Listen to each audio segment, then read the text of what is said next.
need to talk without arguing. I'm pregnant and it's not yours. Why is this my responsibility? He woke up to a long message from her. She was asking if they could talk, just for once, without it turning into an argument. A simple request on the surface, but loaded with years of history. He typed back that talking was fine, but only if honesty came before excuses. Her reply came quickly. She said she was tired of being judged for mistakes she already regretted. He read the words and felt a familiar weariness. He responded that regret, in his experience, usually arrives only after the consequences become real. She asked why he sounded so cold, so distant, when she was clearly hurting. He had to think about that for a moment before answering. He told her that pain has a way of changing your tone, especially when trust has been broken not just once, but repeatedly. That was when she dropped the first real piece of information. She said her life had completely fallen apart after the man she left him for had walked away. He stared at the screen, a mix of emotions swirling inside him. He typed back, asking why that information was suddenly his responsibility. Her response was predictable. She said she had nowhere else to turn, that she felt abandoned by everyone. The irony was almost too much. He replied that abandonment truly begins the moment vows are ignored and promises are broken. She tried to explain her past actions, saying she had mistaken passion for happiness. He told her that passion without loyalty is a fire that just burns everything to the ground. She then accused him of enjoying her downfall, of taking pleasure in her misery. He had to be honest, both with her and with himself. He replied that he felt relief, not joy. Relief that the chaos was no longer his to manage. She asked if he ever missed the life they had planned together. It was a question that used to haunt him. Now the answer was clear. He told her that he missed the version of her that he had created in his mind, a version that, in hindsight, had never really existed.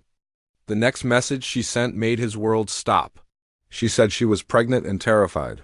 He paused, letting the weight of those words settle. His fingers hovered over the keyboard. He had to ask, "Is the child mine?" She admitted it wasn't. The admission was followed by a series of fragmented apologies, a jumbled mess of regret. He replied that truth, even when spoken late, still cuts just as deeply. Then came the plea he had been dreading. She begged him to help her, to raise the child with her. He knew he had to be firm. He told her that responsibility follows the choices we make, not the convenience we seek. "You're heartless," she typed.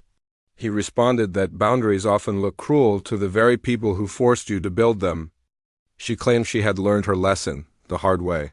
He couldn't help but ask why these profound lessons always seemed to arrive after the damage was already irreversible.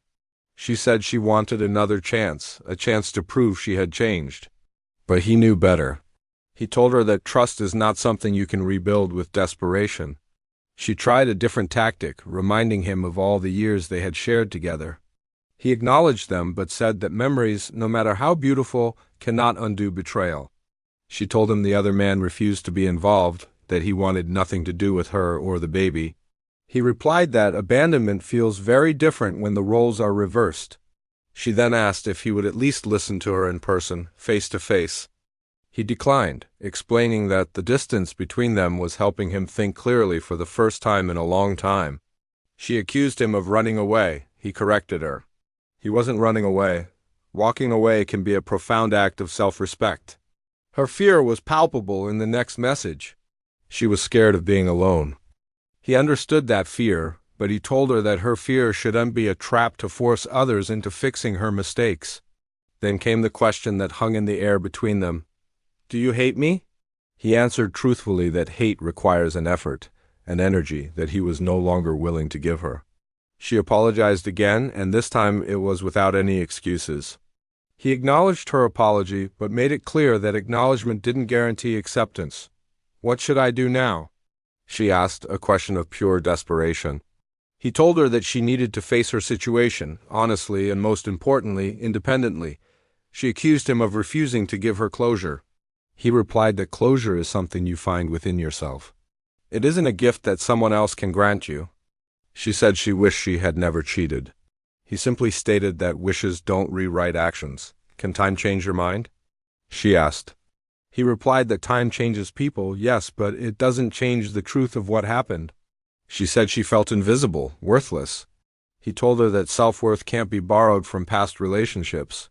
It has to be built from within. She begged him not to block her number.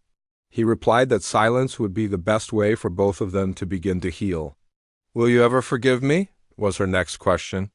He told her that forgiveness doesn't always mean reunion.